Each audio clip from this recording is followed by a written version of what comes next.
Mga peeps, pupasyal lang tayo dito sa Linville, San Rafael at titingnan po natin kung ano na yung mga pagbabago kasi from time to time may mga nagtatanong ano na po yung progress dito po sa Linville, San Rafael.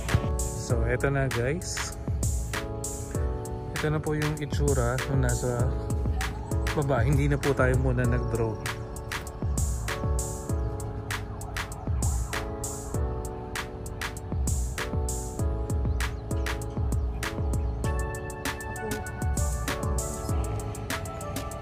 Eto mga peeps, andito tayo ngayon sa mismong dinedevelop, nilaland clearing. Ngayon ipapakita ko sa inyo kung gaano lang siya kalayo dito sa magiging entrance gate. Eto,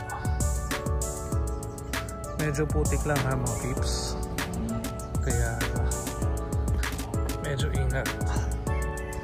Masama niya nakatusok na sa paros pa ako.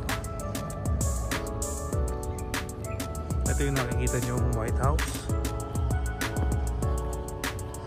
Then yan, mapapansin nyo may naka-assign na pong guard dito. O dito ka rin? Oh. Ditriving kami.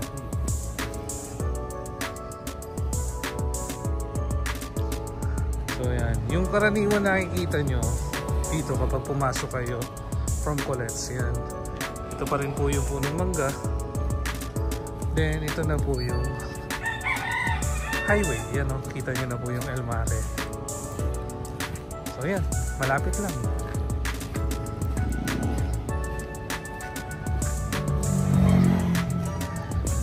Hindi po siya malayo from the entrance gate. Napakalapit lang. So yan, na-witness nyo na mga peeps. From there, yan, yun lang po yung distance. Kaya kung may iba pa po kayong questions regarding po dito sa bagong project ni Linville na bubuksan dito po sa San Rafael, ito po yan, Colettes, El Mare. Then dito sa right side, ito po yung papuntang SM San Pablo. Yan.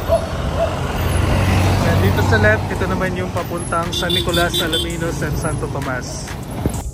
There you go mga peeps. I hope na gustuhan niyo po itong video na ginawa ko dito sa bagong project ni Linville na bubuksan dito nga po sa San Rafael. At yan, andito lang po ako sa gilid po ng Central Terminal at nakita niyo naman napakalapit lang po ng distansya niya from the National Road.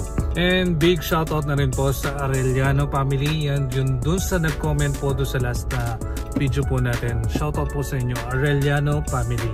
Be left behind dito sa bagong project ni Linville. And kayo na po mismo makaka-witness na napakaganda po ng location natin.